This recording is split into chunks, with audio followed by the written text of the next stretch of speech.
SKDS எனப்படும் மானிய விலையிலான diesel கட்டுப்பாட்டு முறையின் கீழ் கிடைக்கப்பெறும் முழுமை பெற்ற விண்ணப்பங்கள் இனி உடனுக்குடன் அங்கீகரிக்கப்படும் என உள்நாட்டு வாணிபம் மற்றும் வாழ்க்கை செலவின அமைச்சு KPDN அறிவித்துள்ளது.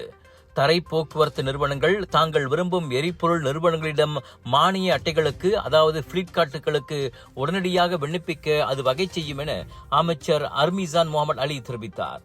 எனவே SKDS முறையின் கீழ் பட்டியலிடப்பட்டுள்ள 33 வகை தரை போக்குவரத்து வாகனங்கள் அதற்கு உடனடியாக விண்ணப்பிக்கலாம் என்றார் அவர்.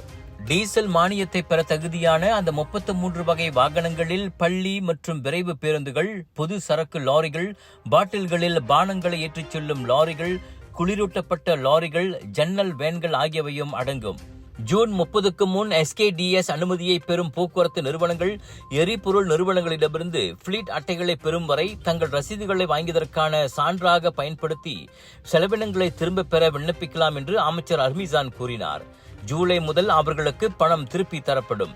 அதற்கான விண்ணப்பம் மற்றும் பணம் திருப்பி தரப்படும் முறையை நிதி அமைச்சு விரைவில் அறிவிக்கும் என்றார் அவர். இன்று காலை 8 மணி நிலவரப்படி 75,541 நிறுவனங்களைச் சேர்ந்த 2,26,957 தரை போக்குவரத்து வாகனங்களுக்கு டீசல் மானியம் அங்கீகரிக்கப்பட்டுள்ளது.